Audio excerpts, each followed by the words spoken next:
Hi, everybody. Welcome. We will wait a few more minutes before we actually start the webinar for more registrants to join us today. So, a few minutes and we're starting.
Hi again, we're here. We didn't leave.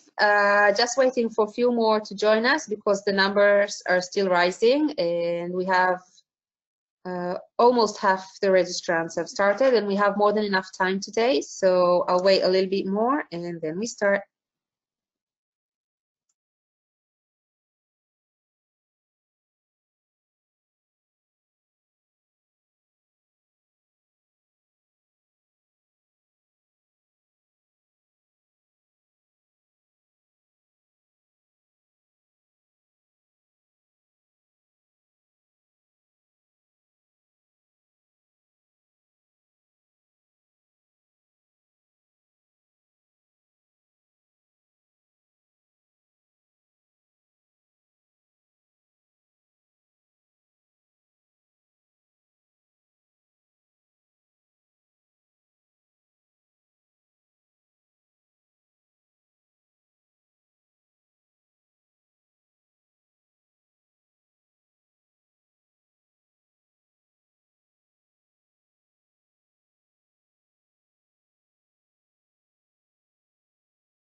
Hi, everybody. So thank you for your patience. And just before we start with the webinar on Lumecca and Diolaze, I just really want to thank you all for joining us today.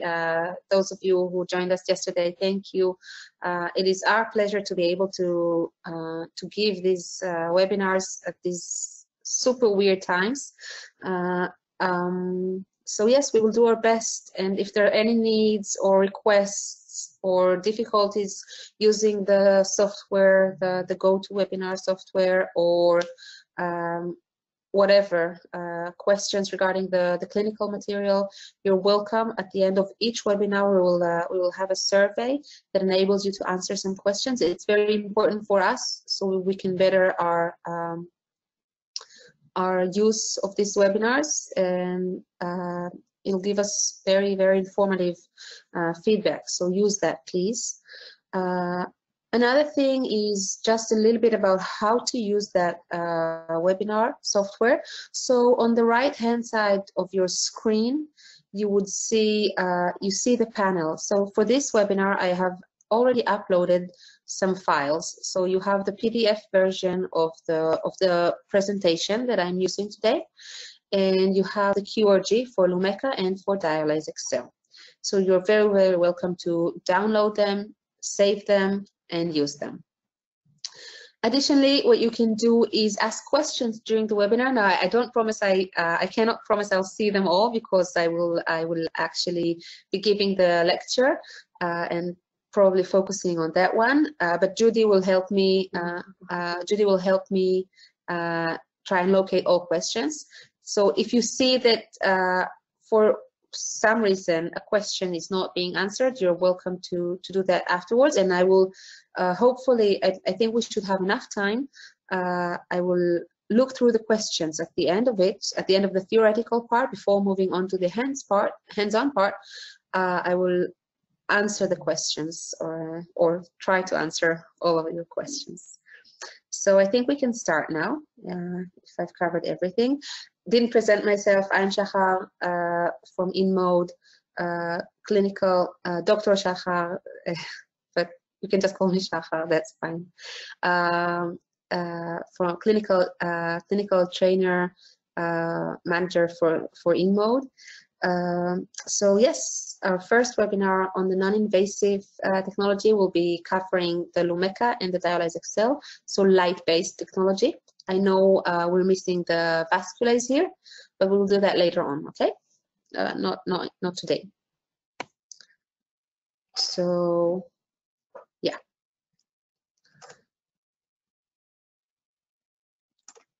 Here we are. So a little bit, we're going to start with a little bit about IPL and lasers in general. A little bit. Now, I'm giving this webinar under the assumption that we have different levels here. So I will try to give the basic information as well as some more advanced information. In any case, questions are more than welcome to be asked. So a little bit, just very, very quickly about the nature of lights and lasers. As you probably know, most of you, lights are parts of the electromagnetic spectrum. So therefore, we define them as waves. And as waves, we have to define means to measure these waves. Okay, so wavelength is defined as the distance between one peak to the next. Actually, I don't know if you see the cursor. Okay, so wavelength is defined as the distance between one peak of the wave to the next, and the amplitude is the height of the length. Okay, longer wavelengths will have longer distance between the peaks, and the same goes for shorter wavelengths.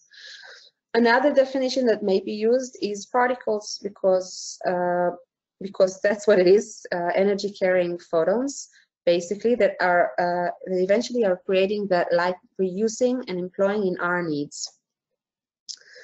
So this is very generally, and I like using this this picture to explain the electromagnetic spectrum, because it actually covers everything that we do here in InMode. Okay.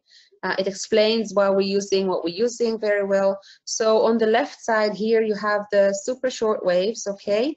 As you can see here, the gamma rays and the X-rays, which we all know as the ionizing rays, those that are carcinogenic, may cause cancer.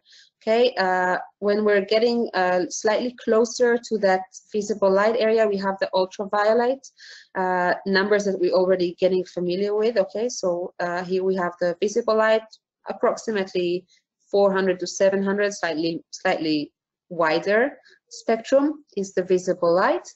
And then we go into the infrared, which can also be divided into the near infrared, this area here, and then the far infrared, which is more applicable for lasers, less so for IPL, and solid states and gas states were less of our interest today.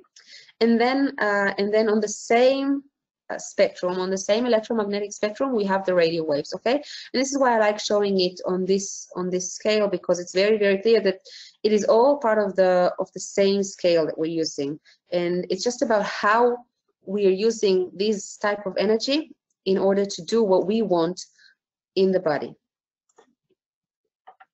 So a little bit about lights and physiology. Basically, all of what we can do with our applicators, light-based applicators, depends on the ability of the body or specific particles of the body to absorb that light.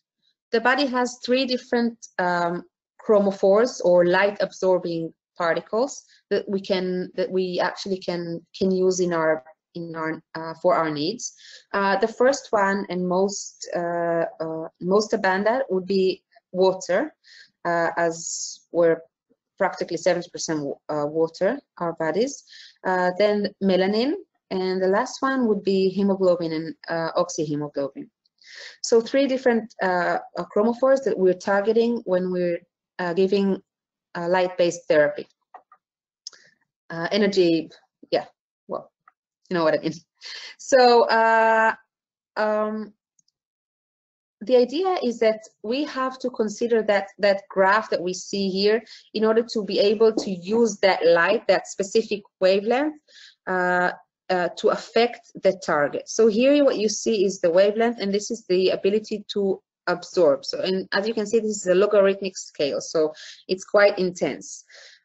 When we're talking about this area here between 500 and 700, what we see is super good absorption for melanin, slightly less, but still very, very effective absorption by hemoglobin, and no absorption in water. Okay, and this is very, very significant. It means that in this range we can actually give very efficient treatment for pigmented lesions and for vascular lesions. These are the areas that we can treat. If I will try to treat vascular lesions on this area here between 700 and 1,000, it'll be much, much more difficult for me, because melanin will absorb significantly more light than the hemoglobin, and therefore it'll be impossible for me to affect the target chromophore. So this is first clue to why we're actually using this spectrum of wavelengths. Okay, IPL, as you probably know, it is abbreviation of intense pulse light. It is used in many different devices on the market, even very simple ones like camera and auto spotlights and stuff like that, or flash lamps. One thing to know about it, or few things to know about it, is that is very, very important to understand the behavior of the light and the energy. Is first thing is that it's broad spectrum. What does it mean it's broad spectrum? It means that it actually has a lot of different wavelengths that are being lased at every pulse, okay? Normally, something between the range of 500 all the way through 1200. The second thing, it is divergent.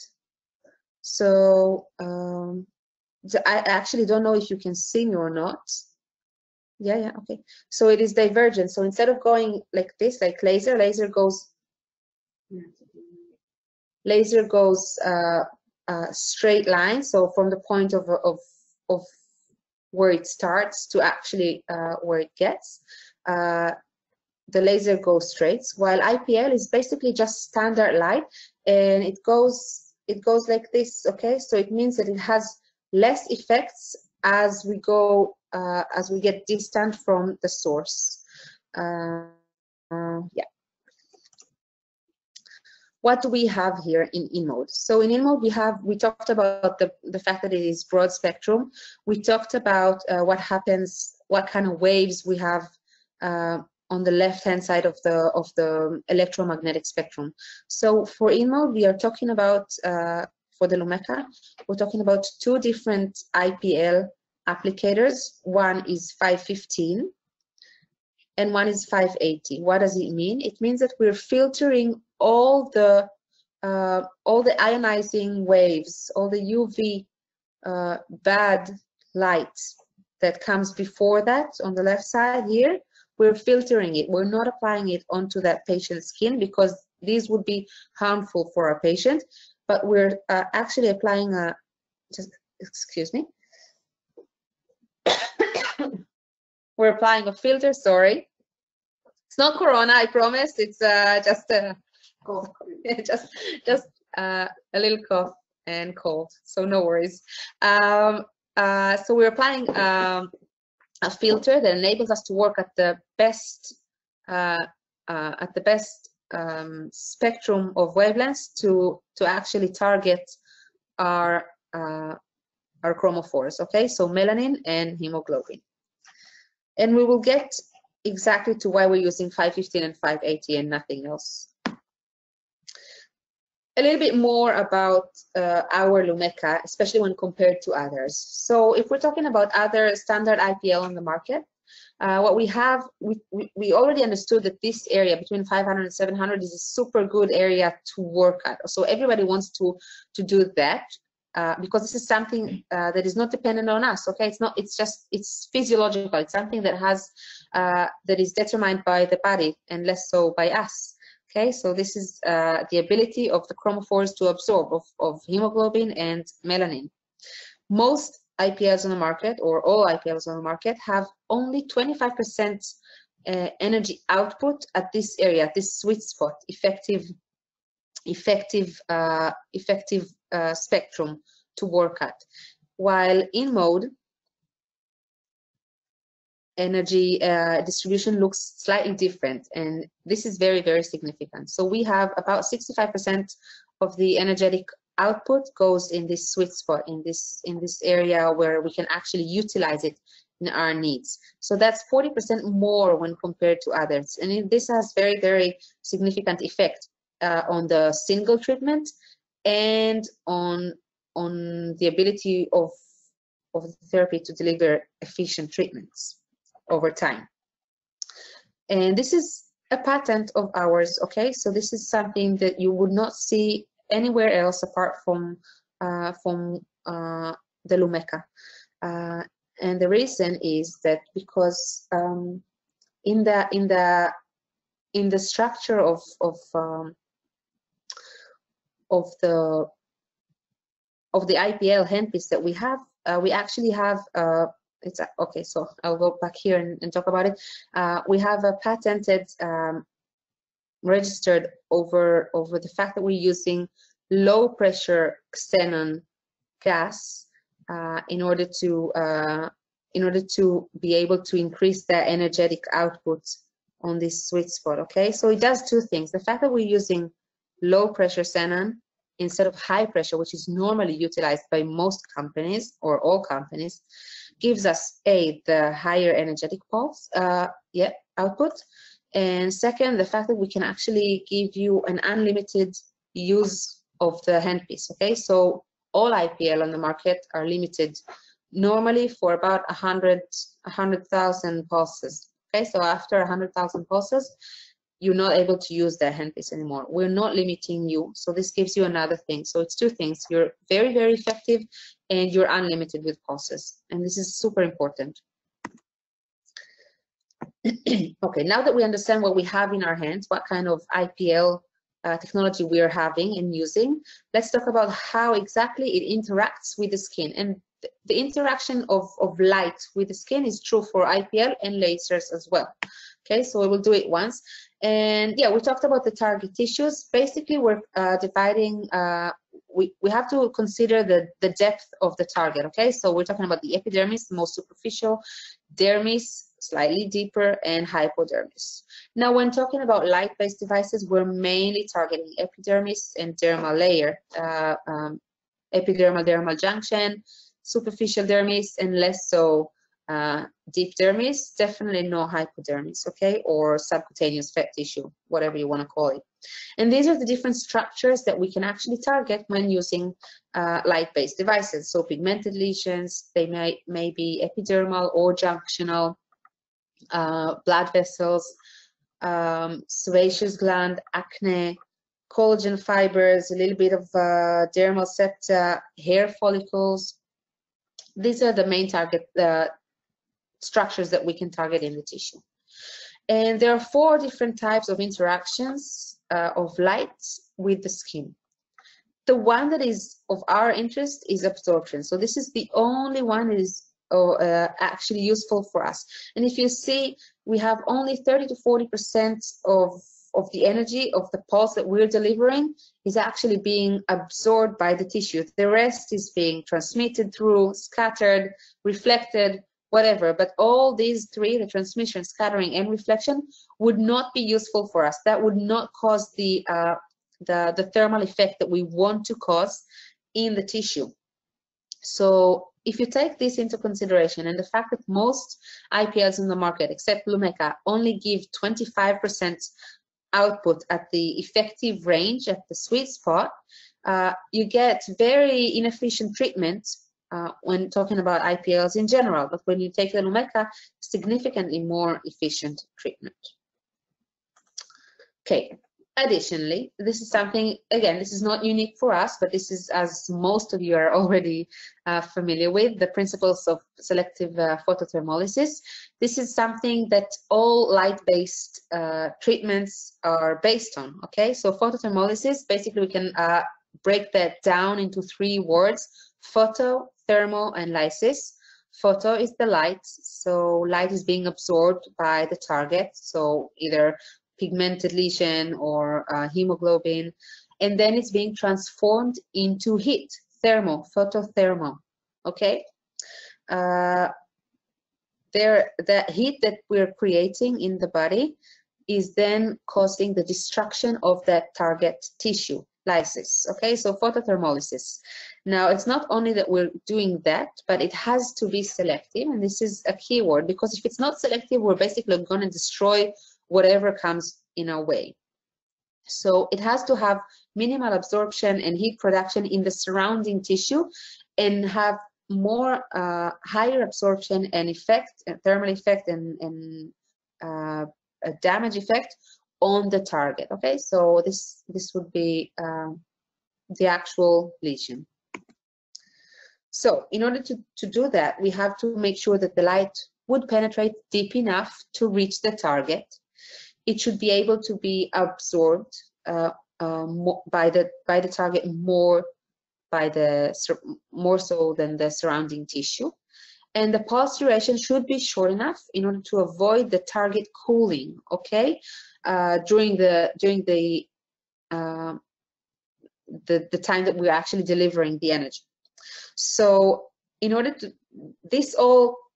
At the end of it, it looks like just a simple pulse by an IPL applicator. It looks very, very simple, but behind the scenes, there are a lot of things that we have to consider in order to make this super effective treatment. In order for you to be able to give just that one pulse, that one simple pulse with the handpiece, it takes a lot of very precise planning and research done behind the scenes to be able to give that as effective as we do. So let's talk a little bit more details about Lumecca, the IPL handpiece.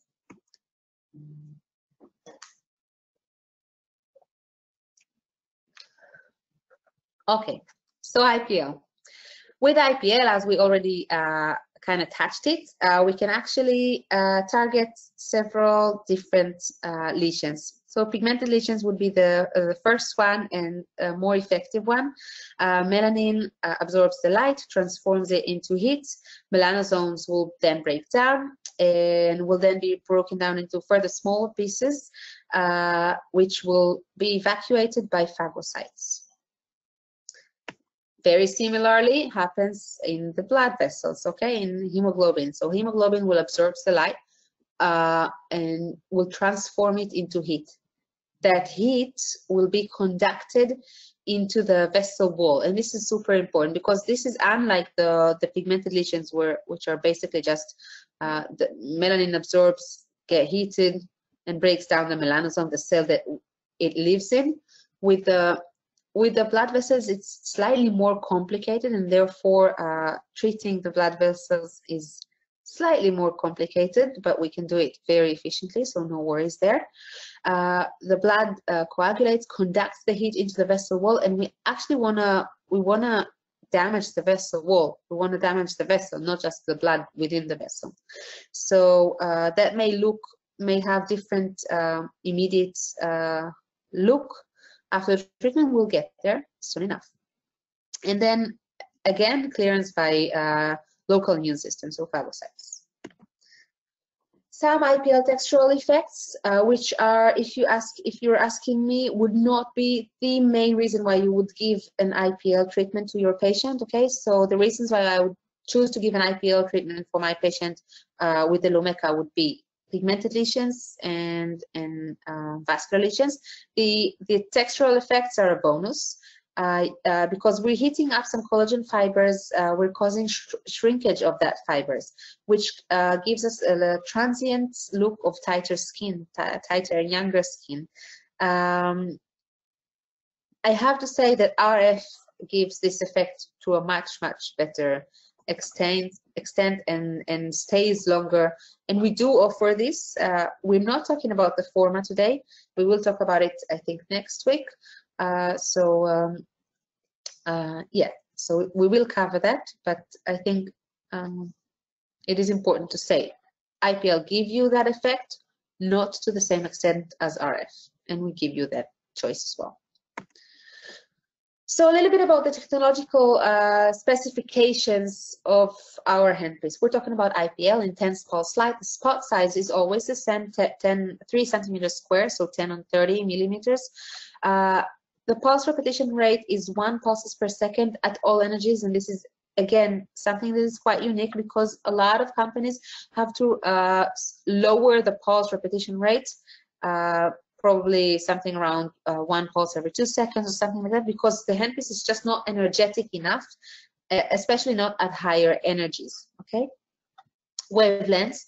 So we talked about the fact that we have 2 different applicators, one that starts at 515 and one that starts at 580. And maybe I should have covered that earlier, but I think I will get there during the presentation. If not, I promise to talk about it again later. Fluence goes between 5 to 30 joules per centimeter square. Now, it is almost, or it's safe to say that we're never using 30 joules per centimeter square. This is very high energy because of very high energetic output at the sweet spot and very good absorption that we're creating due to that. Higher energies than 20 almost never needed. Okay, very high peak power, 9 kilovolt per spot. So for every pulse you're giving, that's 9 kilovolt. And the pulse duration changes. Basically, depends a little bit on the energy that you're using, and you only have, the idea is that we're making it as simple as possible for you as our users, short or long. And we also give you the exact recommendations on how to choose between short and long, so no worries about that either. Cooling can also be set for strong or normal. Now, very largely, if you ask me, normal should only be used for vascular lesions because we want to avoid vasoconstrictions by a too significant cooling. Okay, so the strong cooling I would always use for pigmented lesions and for all type of pigmented lesions because there's no effect on vasoconstriction. And whenever there is a vascular factor to my lesion, I would consider increasing the temperature or lowering the cooling. Okay, so use the normal cooling. Okay, so what kind of indications we're targeting? With pigmented lesions, we're talking about mainly epidermal and junctional pigments, so dermal epidermal junctions. And the reason is, if you remember correctly, we talked about the principles of selective photothermolysis, is that we have to be able to enable the light to target, to actually penetrate deep enough. Okay, so with IPL, the penetration is slightly limited, and we cannot target deep dermal lesions. So epidermal and junctional pigments. And this would be the most common ones. Okay, so solar pigmentation, senile pigmentation, which are somewhat the same, some sort of freckles and all that types. Okay, vascular lesions, small and medium. Just before vascular lesions, I would mention shortly melasma, because we're always asked about it. So melasma, as you know, it's a very complex.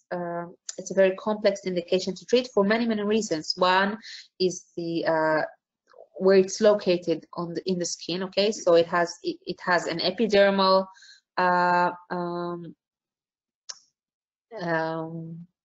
component. It has an dermal component, so a junctional component, and a dermal component. And we don't always, we can't always differentiate between the different ones, okay? And since we're only targeting the more superficial ones, we can't always target. Additionally, the way it reacts is somewhat different than all other pigments, okay? So in reaction to light stimulation, it may react with the darkening of the pigment. So we have to be very careful. So when talking about melasma, I want to put that aside a little and just say, if you're treating it, treat it with love, okay? So you have to be super careful. We're going to use very gentle settings. If you have specific questions about that one, don't hesitate to contact us, okay? Vascular lesions, we're talking about small and medium capillaries, so 0.5 to 1.5 millimeter, and they should be relatively superficial, so not too deep, not more than 2 millimeter deep, and that's the deepest ones that we target. Yeah, and as we say, epidermal and dermal textural changes, and this is here super important. Skin types 1 to 4 only. And this is something that would not change. This is true for 515, this is true for 580. We're not treating any skin types 5 or 6.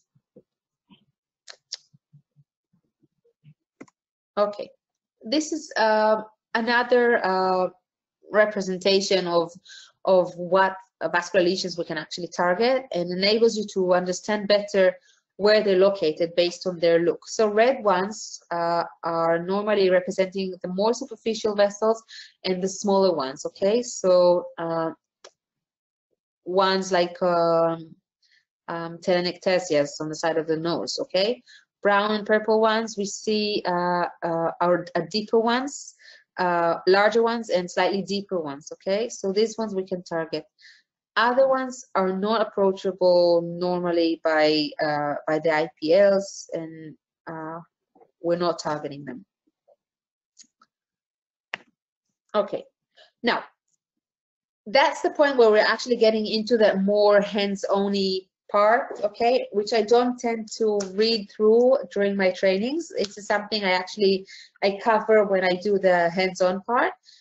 Because this webinar format is slightly new to me, and I haven't decided on how exactly it's going to be, then I'm going to flick through it. I do want to convey that it's super important for all of you, trainers, therapists, doctors, whoever you are, whatever you do. It is super important that you read through the contraindications before each and every treatment, not just IPL treatments, but all of our treatments. And I will say that again and again. So we will meet here twice a week from now on until that Corona crisis ends. And this is something you will always hear me say. I don't like reading through the contraindications. They're numerous, and it's up to you to make sure that your patient is not suffering any of the contraindications. And actually, you should make sure that they're signing a consent form saying that they're not suffering any contraindications. Okay, so yeah, I'm not going to read that through. Okay. So I see we have a question here. What about other skin types? So just a second, I can't see it very well. Just a second, I'm trying to answer a question here on type for melasma, Morpheus or Lumecca. So I don't fully understand the question, but for melasma, first of all, I will answer the skin typing. Okay, so skin type 5 is not treated. We're not treating it at all with Lumecca. It's the most contraindication. Okay, contraindicated factor. Skin types 5 and 6 are not treated with the IPL. It's too dangerous. The absorption of the light would be too high, and you will end up causing damage to your patient. Okay, so this is a big no. With Morpheus, I kind of want to skip that one because not everybody has been presented with Morpheus already, and we will have a Morpheus session. Okay, and this is very, very, I feel like you might be asking a very, very specific question, which I do want to answer. And you also have my email, okay? So you're very welcome to ask that over email if that's a specific patient that we're trying to treat now, okay? But for skin type 5 and 6, no go on the Lumecca. Yeah, okay. And I see here, well, there's another, we get another here. We have great results on skin types 5 with many pictures.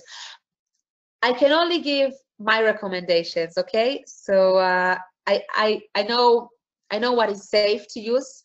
I know that once systems and applicators are leaving our premises, they're going to be used in different ways. Some are recommended by us, some are less recommended by us. We do not take any, we cannot take responsibility on things that we did not test and did not approve. Okay, so this is the approval, this is the official approval. Yeah.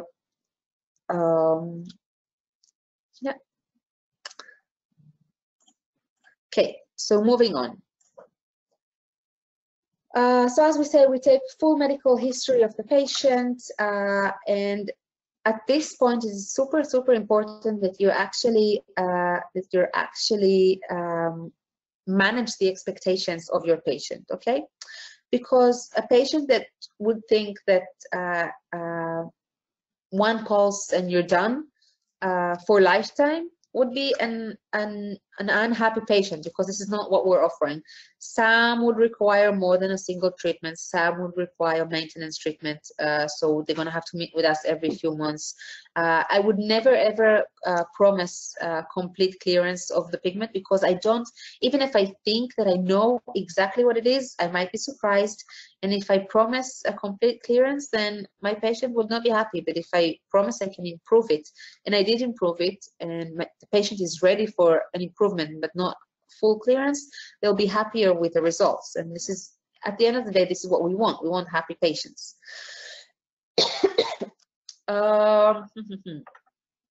Yeah. Okay. Always inform your patients about the risk of adverse events. Of course, I do that while conveying to the patient that I know that most of the adverse events are easily preventable with good practice and some experience, which you all have or get with time. Another thing that is super recommended, and it's actually, it says here, but I recommend it for almost every treatment, okay? So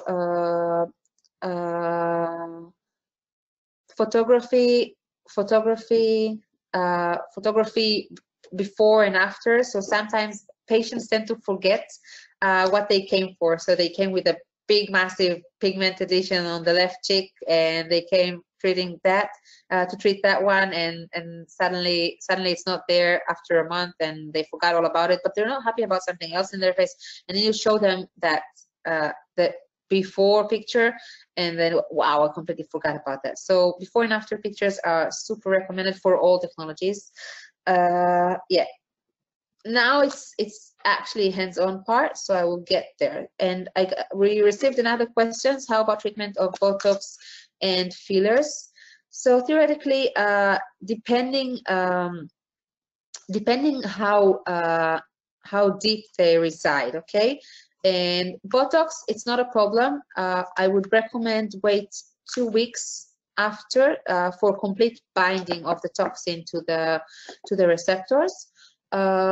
With fillers, I would recommend to, depending if it's you who injected the fillers or not, I would try, if any combination of treatment is required, fillers and Lumecca, I would give the Lumecca treatment prior to injecting the fillers, if possible, and if not, I would try and understand how deep the fillers were injected. If very, very superficial, then the dermal heating effect may harm. So I would want to be very, very careful and cautious about that. I would always perform skin tests before.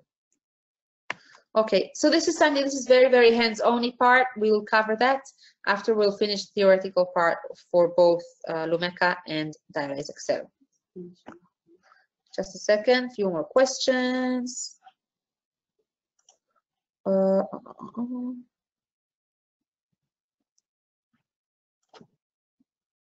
Sure.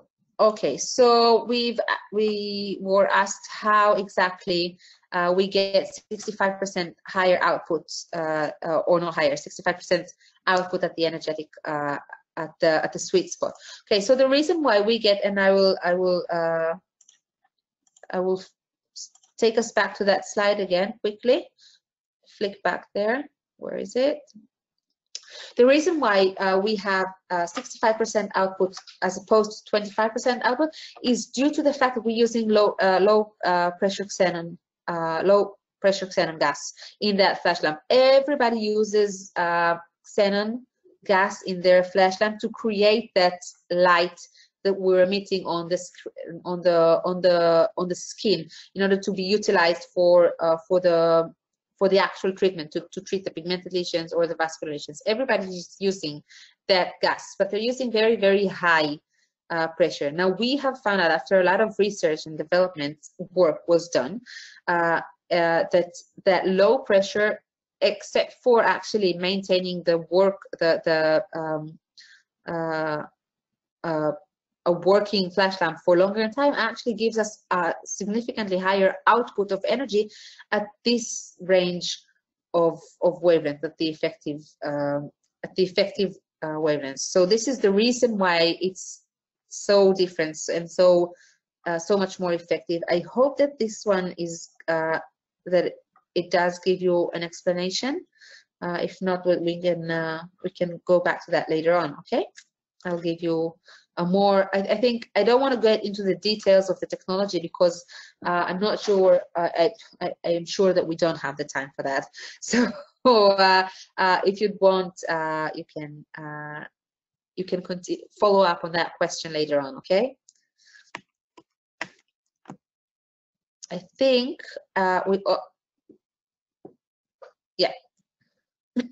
So just before moving on to the DiolazeXL, and I still want to have a short hands-on part today with you. So before moving on to the DiolazeXL, this is the screen of the operating screen for the Lumecca, and I have to say, because this is actually the first time that we're presenting the screen now over that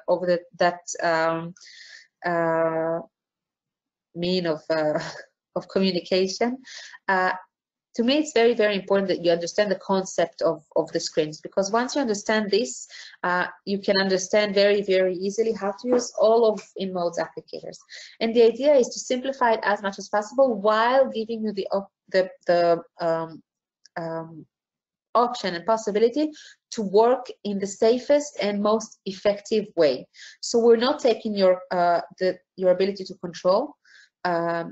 the treatment, but we are simplifying it as much as possible. Okay, so the first thing you'd have to choose would be the fluence. As you can see here, the handpiece that you're working with is recognized, so you don't have to choose between the 515 or 580. You only have to make that choice before treatment, and we will discuss about how we choose each handpiece in a second. The system recognizes which handpiece is connected, so you don't have to be worried about that. So the first thing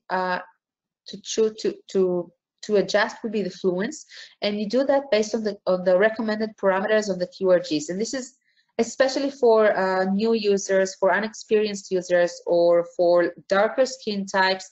It is very, very important that you do follow up the recommendations that we give you. The more experience you get, the more treatments a patient received in the past, the more you would have to get slightly to start using your own experience and adjust parameters in a different way. Cooling, we've discussed earlier, so we talked about normal cooling and strong cooling.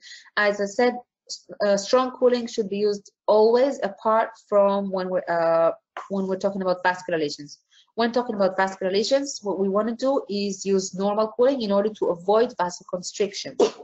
Now, normally when I give like two full days of training and all, I also say not only that I want to avoid vasoconstrictions, if I have the possibility, especially when treating rosacea, for example, which is very, very difficult indication to treat, but Lumecca targets very well.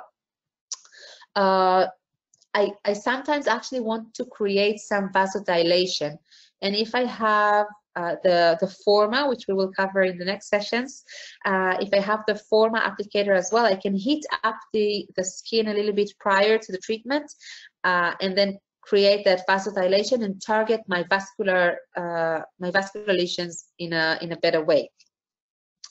Pulse width, again, short or long, as we discussed earlier. Generally speaking, I would want to use the shorter pulse is more aggressive than the longer pulse. Now, I will take a minute and explain the notion of pulse width or pulse duration. And I always like to do that using my fist. Okay, so to understand fully the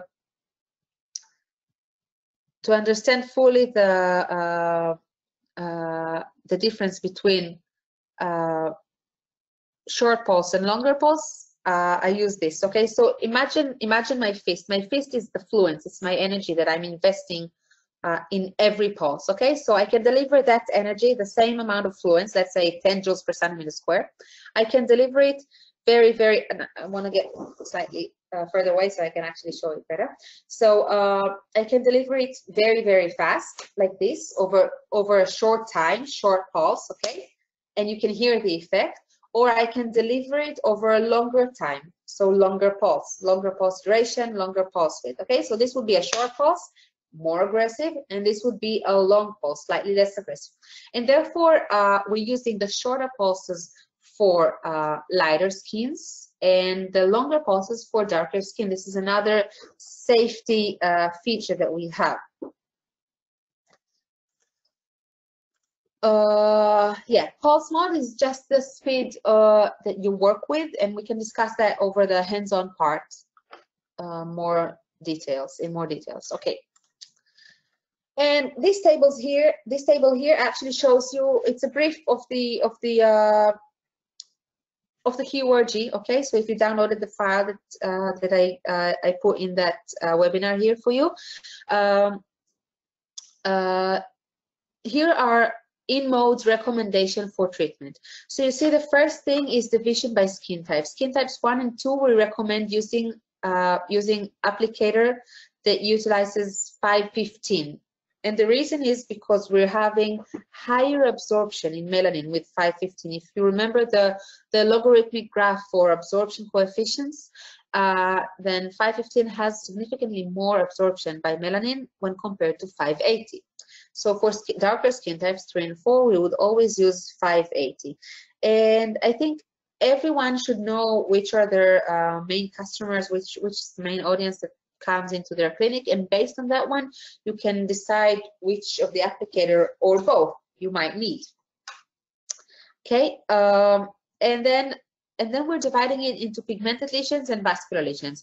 And as I mentioned earlier today, vascular lesions are slightly more difficult to treat when compared to pigmented lesions for several reasons. So pigmented lesions are a lot of times more superficial than vascular, so it's easier to target. And the second thing is that they're absorbing a lot higher amounts of light when compared to vascular lesions. Okay, so it's quite on the contrary. So the easier absorption, the better absorption that we will have to use less energy.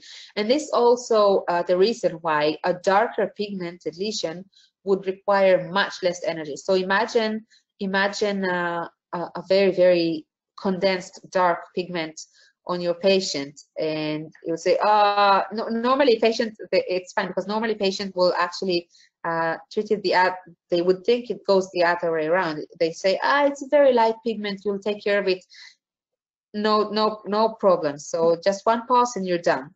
But it's actually quite the opposite. Okay, so the darker the pigment, it'll be easier for you to target it, because the darker the pigment, first of all, the difference between the pigment and the surrounding tissue would be more significant, right?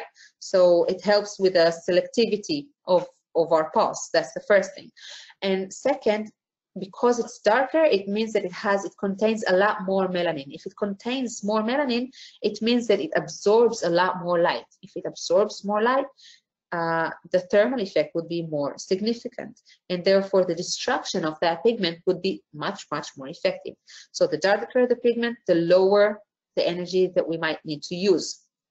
Okay, and similar or quite the opposite goes for vascular lesions. So the deeper and larger the lesion, you will have to use higher energy. And why is that? Because a higher energy will facilitate the energy to a deeper location in the skin. Okay, so the deeper you think your vascular lesion resides, you're going to have to use higher energies.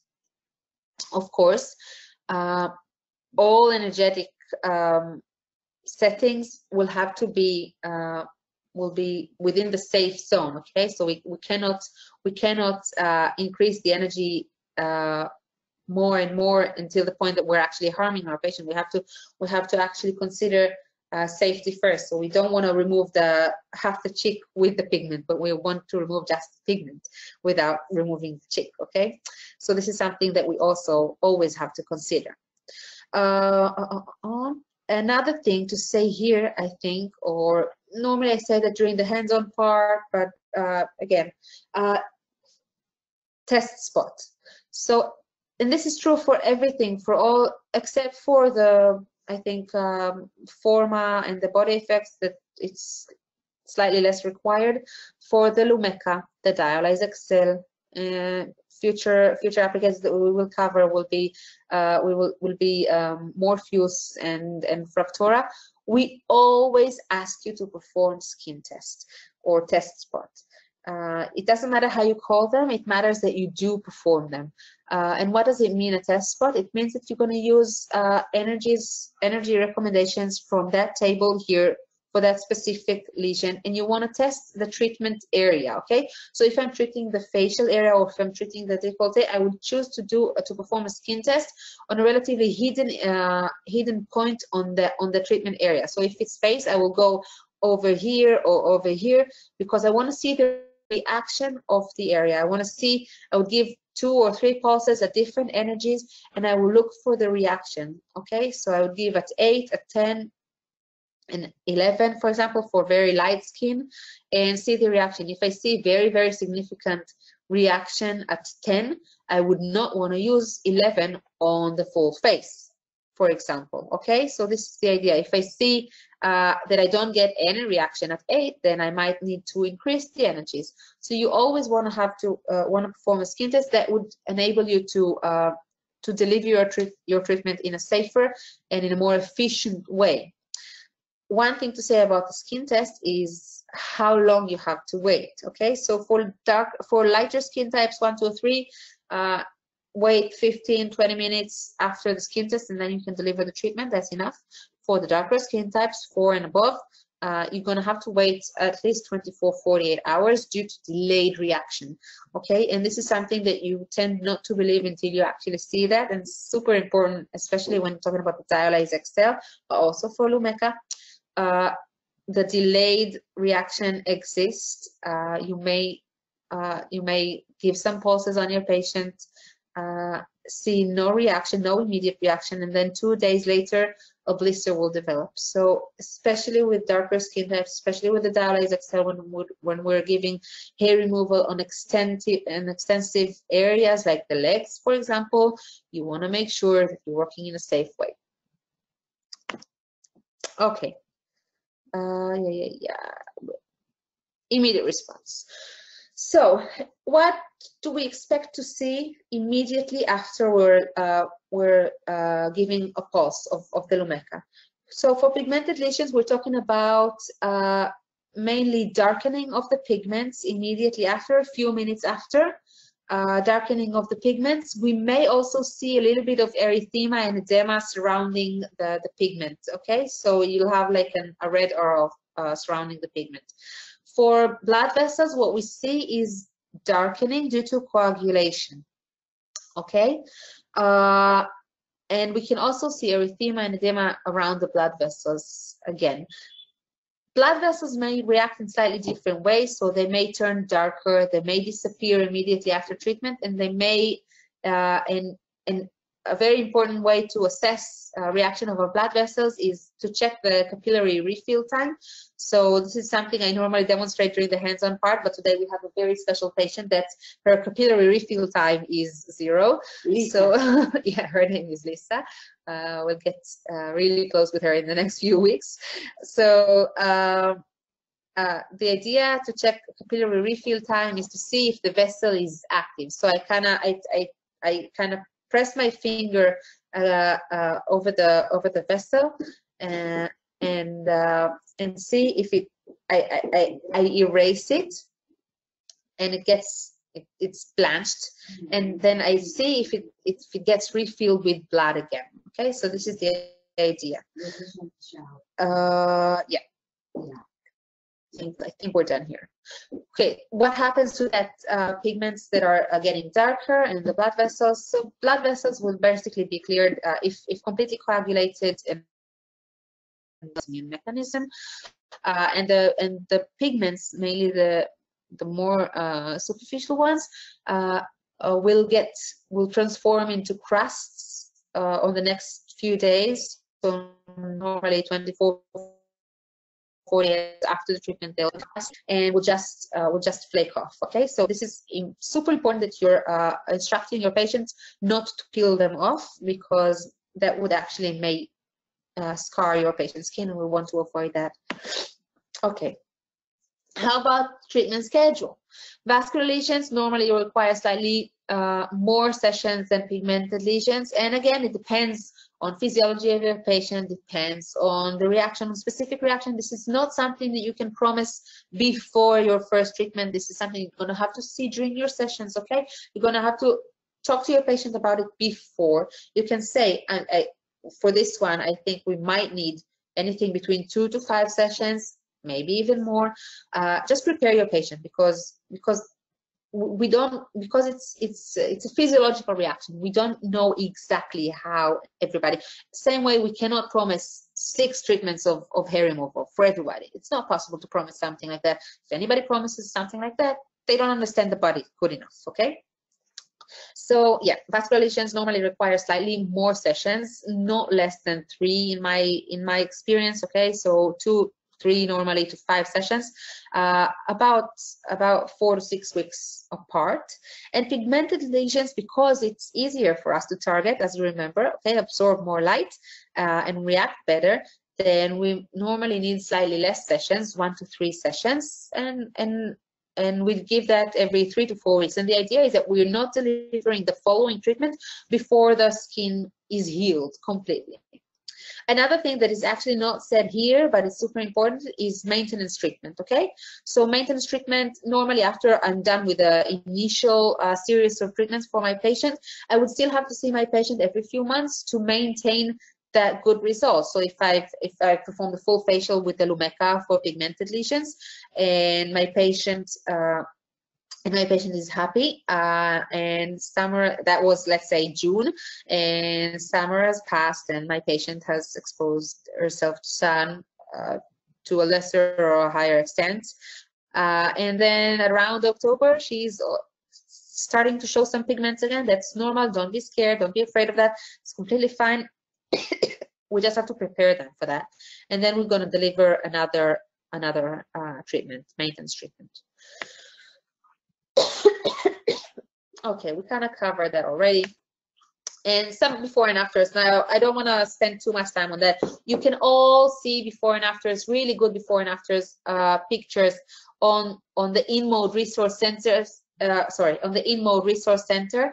And I urge you all to sign in and go through that website now that everybody have some home alone time. Sign into that resource center. It has a lot of clinical materials. It has webinars on it. It has before and after pictures. It also has some a lot of marketing material that you can use in your clinic, in your office, whatever. Short videos you can show on the screen. Okay, so sign in. Said that, and let's just flick through. Very, very impressive before and after pictures. Décolleté, super important area, as you all know. Dorsal parts of the hands. Personally, not a big fan of using the Lumecca for vascular lesions on the legs. I'm sorry. I think we have the Vasculase for that, and it gives really, really good results. So if you ask me, vascular lesions on the legs, extremities, should be treated with the DiolazeXL. Oh, sorry, with the Vasculase, and vascular lesions on the décolleté, on the facial area, should be treated with the Lumecca. Okay, so yeah. And again, now this is nice. This is really, really nice because it actually shows you a timeline here. Okay, so you see the picture before of the rosacea and telanectasias.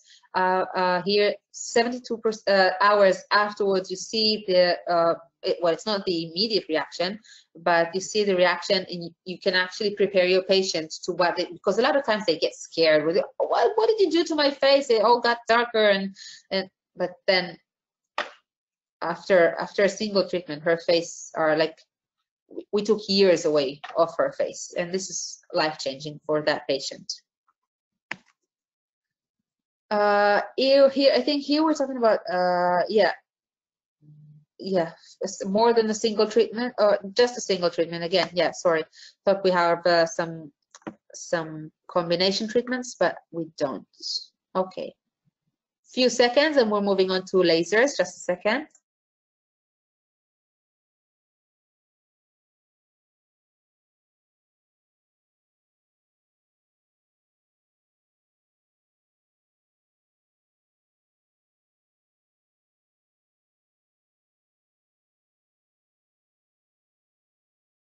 The presentation. So there was a complaint about the slides that I flicked through them too fast, I think. In any case, you have that presentation, okay? So you have on the right-hand side, I remind you all, you have a PDF version of the presentation. You're very, very welcome to download it and use it, okay? So I did say I'm going to flick through the before and afters because I think it's less important and I don't want to waste our time. It's not less important, it's super important. That's what we do here. Yeah, but I mean, it's for this limited time that we have together, I kind of want to use it in a different way. Okay, so a few more seconds and we're starting the laser part.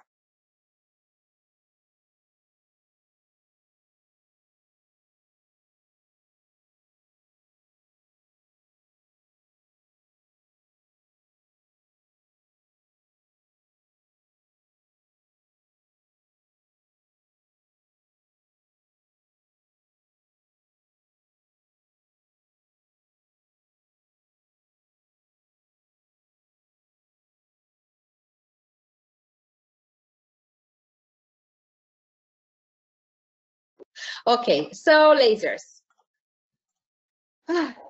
probably know, but if in case you don't know, then laser is also an abbreviation of light amplification by the stimulated emission of radiation.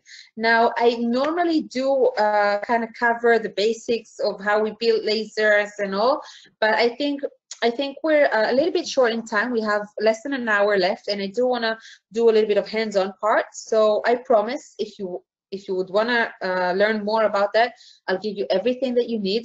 And it's also because basically we're not using any solid or gas or liquid state lasers, but we're only using semiconductors or diodes, okay? So they're working slightly different, but emitting the same productivity. And this is what's important for us. Let's talk about a little bit of characteristic of laser light. Monochromatic, so it only has a single wavelength as opposed to that broad spectrum that we talked about with the IPL, okay? So we had a broad spectrum, we had everything between 515 to 1200. Here we're talking about a single wavelength normally, or in the case of our VASCULAR or our DiolazeXL, we have different handpieces. We'll cover them in a minute. It's collimated, so it's not divergence, and therefore it goes to longer distance. Coherent, so the photons are moving in phase, like shown in the pictures, which means that it actually potentiates the ability of that beam. Yeah, and yeah.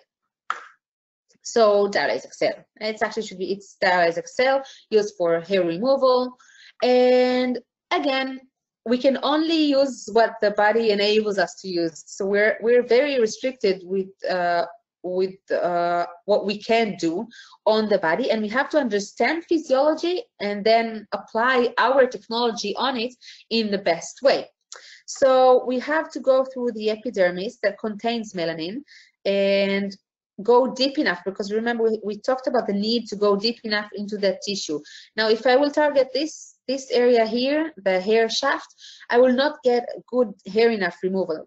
We'll discuss that in a minute. So we have different structures of the hair, okay? So the hair shaft that contains a lot of melanin, the stem cells here that are responsible for hair growth cycle that do not contain any melanin, and if they don't contain any pigment, it'll be very, very difficult for me to target, right? But because they're responsible for hair growth, I do have to think of a way to destroy them. And then the hair matrix, which is actually where the shaft begins. Okay, so the follicle starts here, and we're actually going to have to destroy that part in order to eliminate hair regrowth in the future. Yeah. So another thing that we are dependent on is the hair growth cycle. So there are three main phases of the hair growth cycle. It's the anagen, catagen, and telogen. Anagen is the active growing phase of the hair, where it has the hair shaft that contains a lot of melanin is actually connected in a very, very tight connection with the follicle and with the stem cells. And this is the only time we can actually perform an effective laser hair removal. At catagen and telogen phase, the hair actually detaches from the follicle, and at the telogen phase, it actually starts to fall off. And this anagen here phase, it's an early anagen phase. So on the surface of the skin, you may see the old hair, but deeper in the tissue, you already have a new hair that is forming. Normally, this phase here is also not possible for us to target, because light energy would be absorbed by the more superficial hair, and we kind of wasting it on that hair, on the old hair that is about to fall anyways. So this is actually the only phase we're performing an efficient hair removal treatment, because we're applying we're giving the laser pulse, and the selective photothermolysis theory works here again, okay? So the light is being converted, it's being absorbed by the pigment in the hair. The pigment is then being converted into heat, and that heat is being conveyed. So we talked about conducting the heat into the vessel walls before.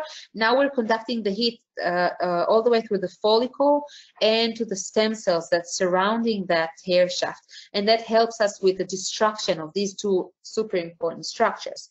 If we'll do that in the catagen phase where there is not good connection with follicle, then we're not going to affect it. Okay, so this is the idea.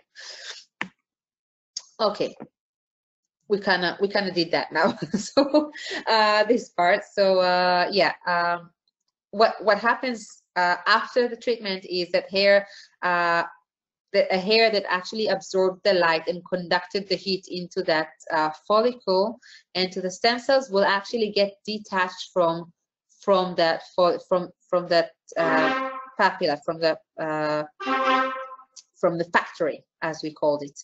Okay, so we are actually forcing a catagen phase. Sorry for that. That's from the outside. Yeah, so that would what we see is over a week or two, we actually are seeing hairs that's starting to grow outside the skin and will just fall off. Inside the tissue, what we don't see is that the damaged follicle will gradually be replaced with a non-functional functional scar tissue. Okay, and this is shown in very nicely in histological sections.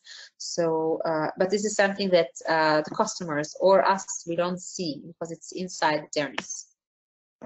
Let's talk about the specifications, the technical specifications of the applicators. So technology is always diode, okay, so the semiconductors, and we have three different applicators, okay. So if with the Lumecca we talked about 515 and 580 with the broad spectrum. Here we're talking about three different applicators. Each of them contain a single or a double wavelength, and we'll discuss about the different wavelengths and what they can do. So the first one, and it goes from left to right with respect to the electromagnetic spectrum that we've seen earlier. Okay, so 810 and 755 nanometer, 810 alone, and 810 and 1064 nanometer. And there are different uses, different patients that we're. Sorry, there's a massive truck standing just outside and making a loud noise here. So sorry for that. If you hear that or not, I don't know. Spot size, 11 on 27.5 millimeters square, and basically it's 3 centimeters square. But as you can see, it's not as simple as that. We've changed it a little bit in order to enable better and deeper penetration into that tissue, because using that shape instead of 3 on 10 enables us to kind of waste less energy on the sides and focus more energy in the center of that light guide, which enables deeper penetration into the tissue. And this was very largely, like very simplified explanation of it. We can give you deeper explanation of that too, but again, because time limitations, we will now continue, and I promise I answer that if you ask me later on. Okay. Pulse repetition rates, and this is true not for all energies. It's differs slightly at different energies. So 1 pulse per second and 2 pulse per second would be possible for most energies, and then 5 pulse per second at maximum energy of 10 joules per centimeter square. And we'll discuss about why. Fluence ranges between 5 to 40 joules per centimeter square, and again, we're not using the maximum almost ever. Pulse duration, very similarly to Lumecca, you only have to choose with short or long, and I remind you, short more aggressive, long slightly less aggressive, which means short pulse would be used for the lighter skin types and longer pulse would be used for the darker skin types.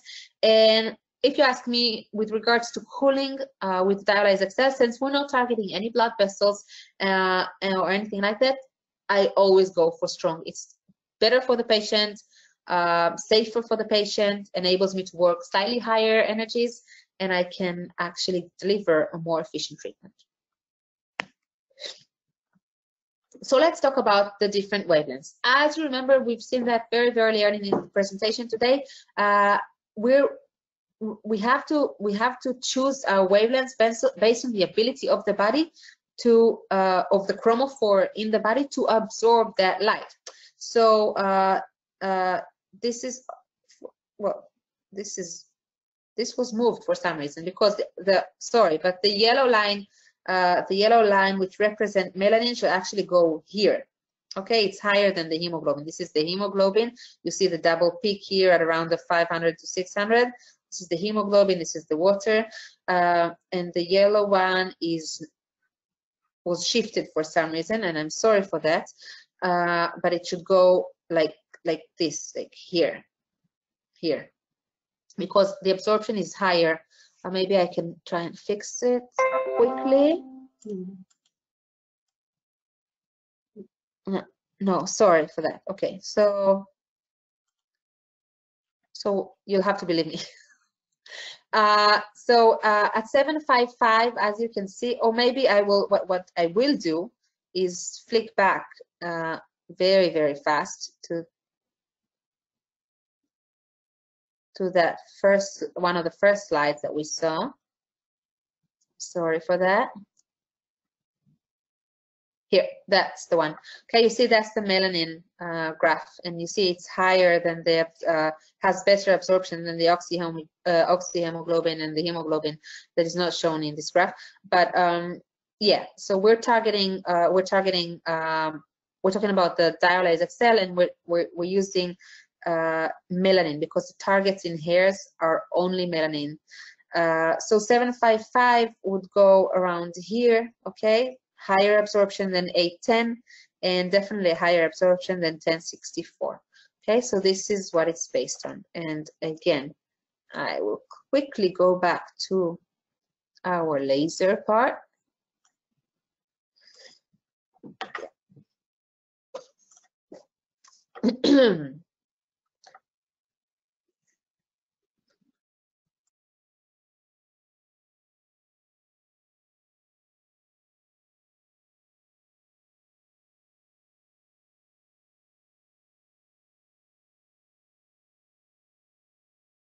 Okay, so quickly about how I choose different wavelengths. Okay, so electron light is more effective for lighter hairs, for all hairs actually. It gives very, very strong perifollicular effect, but not safe for skin types 5 and 6. 810 is very effective. It's a gold standard for hair removal. Can be used on all skin types, on all hair types. And ND-YAG 1064 nanometer wavelengths is effective for mainly the darker hairs, coarser hairs that can absorb more, even when having less inherent absorption abilities. Okay, but it is very, very safe for skin types 5 and 6. Okay, so that's why we offer these combinations. So 755, 810 applicator should be used on skin types 1 to 4 normally. The 810 could be used for all of them, and the 1064 I would never ever choose using on the lighter skin types because it's not as effective as it can be. Okay, about how we're treating, let's do it on the hands-on part. A little bit about technique. Okay, so super important is that we have good enough contact. Okay, and that's why I'm applying a little bit of pressure, and I will show it to you on the hands-on part. Okay, it gives me, first of all, the pressure alleviates the pain sensation that the patient may experience, and second, because the handpiece is cooled, it is also very, very important for safety reasons, because cooling down the area prior to actually delivering the pulse kind of protects the tissue, okay, the epidermis. So yeah, about the screen, as we saw before, fluence, very, very easy. You choose that based on the recommendation on the keyword G. Cooling should be set on strong pulse width depending on the skin type of your patient. So lighter skin types, shorter pulse, darker skin types use the long pulse. And the pulse mode basically should be adjusted based on the treatment area. Let's say if it's a facial area, or if it's a large area like a back of men. And based on your expertise. So if you're very, very experienced user, then you can work at 2 pulses per second. If you're a less experienced user, you may work start at single or 1 pulse per second, just to be safer. And these are this is the table that is presented on the QRG. So I will not go through it now. You have it in your files, you have it in your QRG, and you always receive the QRG together with the handpiece, okay? And as we said, pulse modes with regards to energies. So at a single pulse and 1 pulse per second, we can work at all different energies. At 2 pulses per second, we're limited to energy of 25 joules per centimeter square, which is more than enough, normally not required. And glide mode, I kind of want to put that aside, and I'm not sure we're having enough time to cover that today, but if we do, I will do that on the hands-on part. In any case, you are not able to work at higher energies than 10 joules per centimeter square. What are the immediate endpoints that we see after a treatment? So sometimes if the hair is not properly shaved over the treatment area, then we have the smell of hair, of burnt hair. We normally do see a very significant perifollicular edema and erythema, which is really nice and gives us very good indication on the fact that light was absorbed by the hair, but it does not necessarily mean that this hair would be removed, because we do not know what phase of the hair growth cycle we're at, okay? So a hair could be present at the epidermis level but have no contact with the follicle, and this is a hair that would not be effectively removed, okay? So keep that in mind. There is some correlation between the perifollicular edema and erythema to the degree, to the ability of to the degree of success of the treatment, sorry, but not necessarily. Okay. You don't need me for that.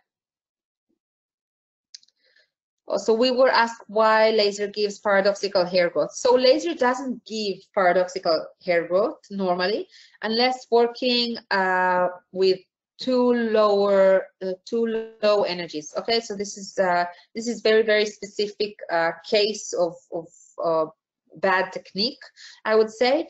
Sometimes when we're too scared of delivering an efficient treatment due to safety reasons, we're lowering the energetic settings, we're lowering the fluence, and at this, when we're doing this, we're actually stimulate this. It causes a level of heat that stimulates hair growth rather than without actually destroying the follicle. Okay, so this is something that you have to be careful with. So on one hand, you wanna be careful and not give too high energies to actually damage your patient's skin. On the other hand, you don't wanna be using too low energies in order to avoid that paradoxical hair growth. Okay. Super important during hair removal sessions is that you're explaining your patient that they're going to have to avoid sun for the duration of the treatment for many reasons, okay? And one of them is the effectiveness of the treatment. So again, selective photothermolysis, better difference between the target and the surrounding tissue, better results. Second, darker skin absorbs more light, and there's a higher risk of adverse events. And there's also, after treatment, always a risk of hyperpigmentation, and this is something that we have to explain our patient. That's also true for IPL, by the way. Explain your patient about that PIH effect, the post-inflammatory hyperpigmentation that may occur, and help them prevent that by avoiding the sun to the best of their abilities. Yeah.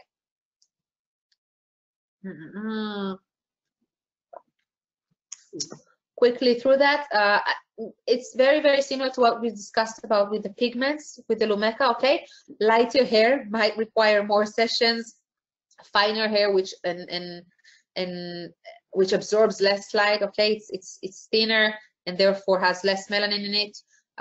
Will absorb less light and might require us higher energies and more sessions. Generally, we're talking about, I think it's safe to say, 6 to 8 sessions would be standard.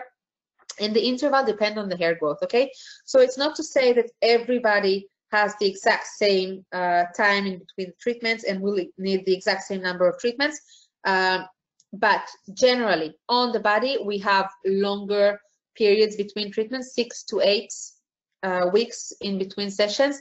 I like, if possible, with my, if it's okay with my patient, not to shave in between sessions, because seeing the hair regrow actually tells me exactly when I need to deliver the following session. Okay, so if I perform hair removal on the legs, I ask my patient not to shave if it's possible for them, and as soon as they have nice growth of the hair, then I know I can deliver the following session. Facial hair normally grows back faster and therefore slightly lower, shorter times in between. So we were asked why after 3 to 4 sessions the length of the hair increases. The length of the hair does not increase after 3 to 4 sessions. The length of the single hair. What we do see after 3 to 4 sessions is longer periods of time in between sessions, and this is due to the fact that we're actually in between sessions. The fact that we have less and less hair that actually grows, and we're waiting for a bulk of hair to grow before we're delivering the hair. So what you see is actually hair. Maybe what you're talking about, and I think I'm not sure, is some hairs that are getting longer because they were just about to let's say come out, sprout. Okay. And then it takes longer time for more hairs to get to that point where you actually decide you deliver treatment. So some would appear longer, but I don't think it actually, the hair itself does not become longer in any way. Consumable pulses. You mean limitation for pulses? It's not. I think yes. There is a limitation. I don't remember the numbers. This is something you can have. You can cover with your salesperson. Okay, something that they will be able to answer best. I think it's about 1 million. But I'm not 100% sure about that. Okay, so want to be careful with that. And before and afters. So I think if that's okay with you, let's have a short hands-on session part. And yeah,